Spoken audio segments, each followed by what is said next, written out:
जय हिंद जय बिहार। ये देखिए ज्योग्राफी में है भारत संसाधन एवं उपयोग। चैप्टर फर्स्ट है। पूरे ज्योग्राफी का एक एक करके सारे आंसर को देंगे। अब पहला सवाल है संसाधन को परिभाषित करें। संसाधन का अर्थ बहुत व्यापक है, जिन साधनों से मानव की आवश्यकताओं की पूर्ति होती है और उनका जीवन स्तर उन्नत होता है, वे सभी साधन संसाधन कहलाते हैं। संसाधनों में प्राकृतिक तथा मानवीय संसाधन सभी आते हैं। संभावी एवं संचित कोश संसाधन में क्या अंतर है? ऐसे संसाधन जिसका उपयोग अभी तक नहीं किया गया है वे सभी संभावी संसाधन हैं, भविष्य में होने वाले हैं। जैसे बहुत गहराई में रहने वाले संसाधन, पवन ऊर्जा तथा सौर ऊर्जा आदि। ठीक इसके विपरीत वैसे संसाधन जो ज्ञात भी हैं और साधारण तकनीक के आधार पर उनका उपयोग किया जा सकता है किंतु भविष्य के लिए सुरक्षित रखा गया है, उन्हें हम संचित कोश संसाधन कहते हैं। संसाधन संरक्षण की उपयोगिता को लिखिए। आंसर है संसाधन संरक्षण की उपयोगिता यह है कि संसाधनों से मानव अधिकाधिक लाभान्वित होते रहे हैं। संसाधन संरक्षण से ही अगली पीढ़ी लाभान्वित हो सकती है। जब तक बन पड़े हम आयात से अपनी आवश्यकताओं की पूर्ति करते रहें और अपनी संसाधनों को सुरक्षित रखे रहें। इससे हमारी भावी पीढ़ी को किसी अन्य पर आश्रित नहीं होना पड़ेगा। संसाधन निर्माण में तकनीक की क्या भूमिका है, स्पष्ट कीजिए।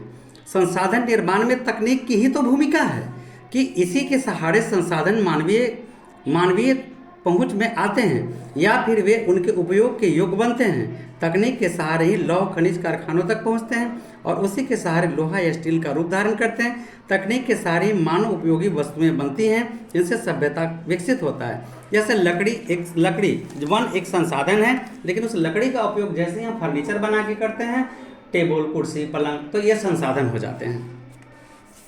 लॉन्ग क्वेश्चन है, संसाधन के विषय में सतत विकास की अवधारणा की व्याख्या कीजिए। संसाधन न केवल मानवीय विलासिता के साधन हैं बल्कि वे मनुष्य के जीविका के भी आधार हैं। उसी को इस बात का ध्यान रखना चाहिए कि संसाधन प्रकृति द्वारा जीव जगत के लाभ के लिए दिया गया है, अमूल्य उपहार है।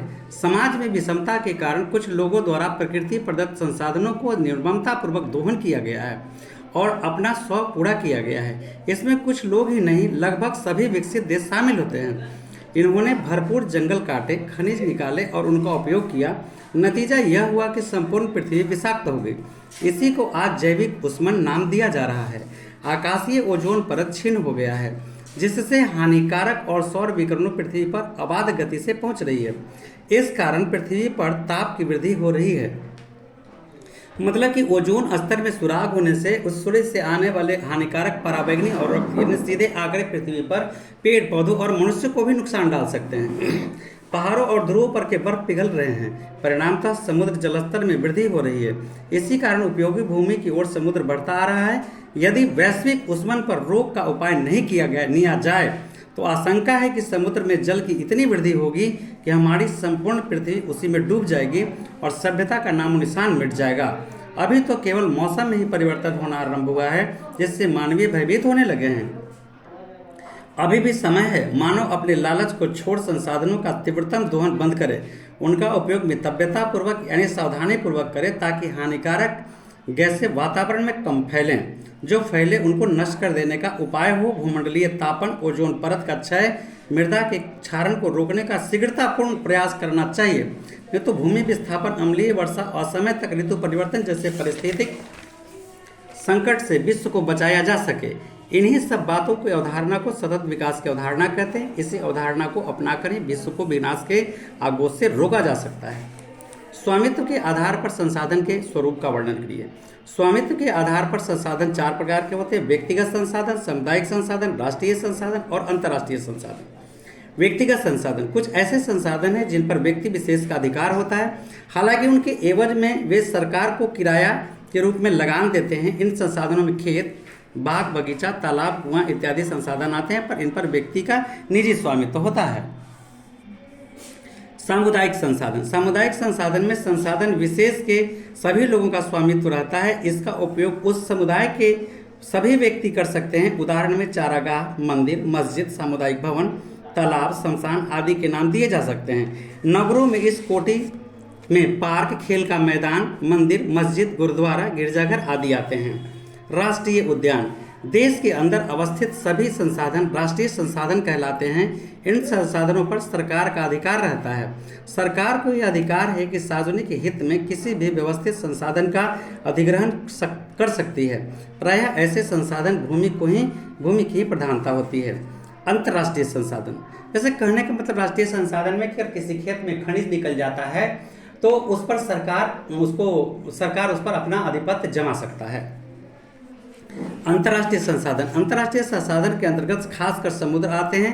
किसी भी देश की तट रेखा से 200 एनएम की पूरी दूरी के बाद के समुद्र क्षेत्र पर सभी देशों को अधिकार प्राप्त रहता है। 200 किलोमीटर से होता है, लेकिन इसके लिए किसी अंतर्राष्ट्रीय संस्था जैसे राष्ट्र संघ की अनुमति आवश्यक होती है। संसाधनों का क्या महत्व है? संसाधनों का महत्व यह है कि उनके उपयोग से ही मानवीय आवश्यकताओं की पूर्ति होती है। संसाधनों के अंतर्गत भौतिक तथा जैविक दो प्रकार के पदार्थ आते हैं। अब मानव को भी संसाधन माना गया है। मानव ही संसाधनों का उपयोग योग्य बनाता है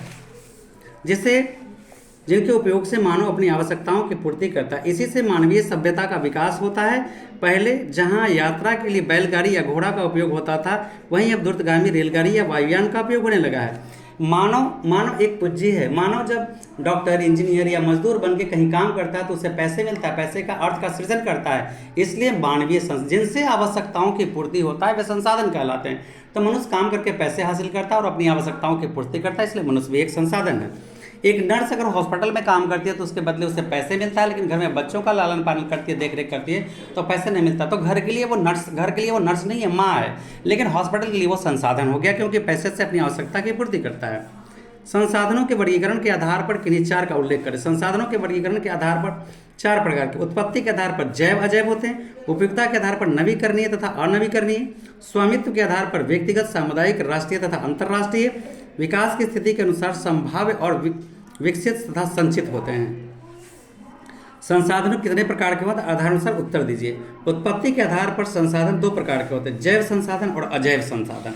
उपयोगिता के आधार पर भी संसाधन दो प्रकार के होते हैं, नवीकरणीय और अनवीकरणीय।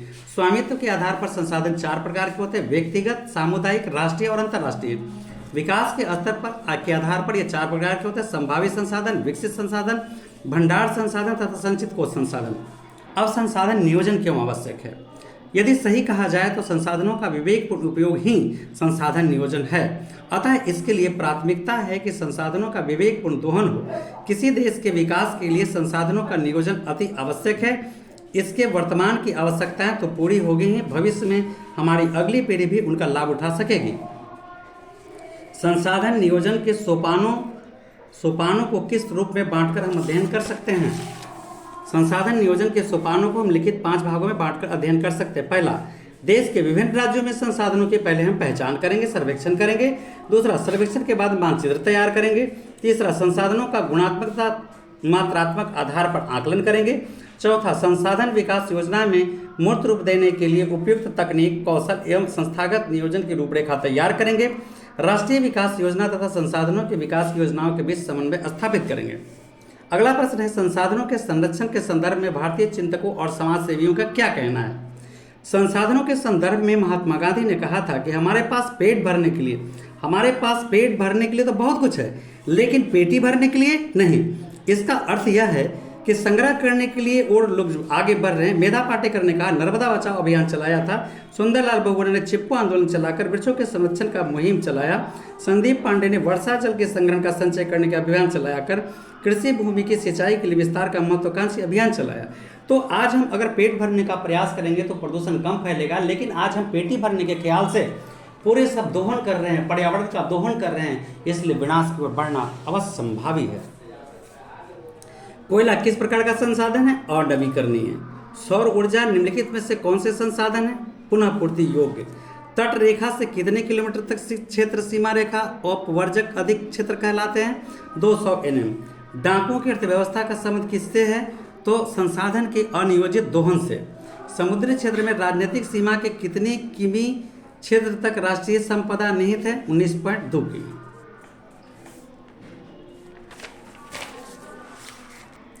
अब प्रश्न आएगा, उत्पत्ति के आधार पर संसाधनों के प्रकार का व्याख्या करें। तो उत्पत्ति के आधार पर संसाधन दो प्रकार के होते हैं, जैव संसाधन और अजैव संसाधन। जैव संसाधन क्या है? ऐसे संसाधन की प्राप्ति जैव मंडल से होती है। इनमें सजीव के सभी लक्षण मौजूद होते हैं, जैसे मनुष्य, वनस्पति, मत्स्य, पशुधन एवं अन्य प्राणी समुदाय। यानी जीवित समुदाय को हम जैव संसाधन कहते हैं और निर्जीव को अजैव कहते हैं, अजैव संसाधन। निर्जीव वस्तुओं के समूह को अजैव संसाधन कहा जाता है, चट्टानें, धातु और खनिज इत्यादि। अगला प्रश्न है, उपयोगिता के आधार पर संसाधन के कितने वर्ग हैं? तो उपयोगिता के आधार पर संसाधन के 2 वर्ग हैं, नवीकरणीय संसाधन और अनवीकरणीय संसाधन। नवीकरणीय संसाधन वैसे संसाधन जिन्हें भौतिक, रासायनिक या आंतरिक प्रक्रिया द्वारा नवीकृत या पुनः प्राप्त किया जा सकता है, जैसे सौर ऊर्जा, पवन ऊर्जा, जल विद्युत, वन्य प्राणी इत्यादि, जिन्हें सतत प्रवाह द्वारा जैव एवं संसाधन वर्गीकृत किया जा सकता है। और नवीकरणीय ऐसे संसाधन का विकास लंबी अवधि के जटिल प्रक्रियाओं द्वारा होता है। इस अवधि को पूरा करने में लाखों वर्ष लग सकते हैं। इनमें कुछ भी संसाधन हो सकते हैं जैसे पुनः चक्रीय नहीं होते, एक बार प्रयोग करने के बाद ही वे समाप्त हो जाते हैं, जैसे जीवाश्म ईंधन। देखिए, अपवर्जक क्षेत्र क्या है? किसी देश की तट रेखा से 200 किलोमीटर की दूरी तक के क्षेत्र अपवर्जक आर्थिक क्षेत्र के नाम से जाना जाता है। अब यहाँ पे एक सवाल है, किसी राजनीतिक सीमा के अंतर्गत भूमि, खनिज पदार्थ, जल संसाधन, वन्य जीव, समुद्री जीव 200 किलोमीटर महासागरीय क्षेत्र तक राष्ट्रीय संसाधन कहलाते हैं। क्वेश्चन है, विकास के स्तर पर संसाधन को 4 वर्गों में बांटा गया। संभावी संसाधन, ये तो लगता है बता दिए हैं। विकसित संसाधन, देखिए डाकुओं के अर्थव्यवस्था से क्या मतलब है? मानव एवं तकनीकी की शोषणात्मक दोहन प्रवृत्ति डाकुओं की अर्थव्यवस्था कही जाती है। देखिए, 3 बार पृथ्वी सम्मेलन हुआ है, जिसके बारे में हम आपको बता रहे हैं। प्रथम पृथ्वी सम्मेलन का आयोजन 3 से 14 जून 1992 को रियो डी जेनेरो में किया गया, जिससे विकसित एवं विकासशील देशों के लगभग 178 प्रतिनिधियों ने भाग लिया। इस सम्मेलन में ग्लोबल वार्मिंग, वन संरक्षण, जैव विविधता कार्यक्रम 21 एवं रियो घोषणा पत्र पर समझौता किए गए। अब दूसरा द्वितीय पृथ्वी सम्मेलन का आयोजन 23 जून से 27 जून 1997 को न्यूयॉर्क के प्रथम सम्मेलन के मूल्यांकन के लिए 5 वर्ष बाद आयोजित किया गया। इसमें +5 सम्मेलन भी कहा जाता है।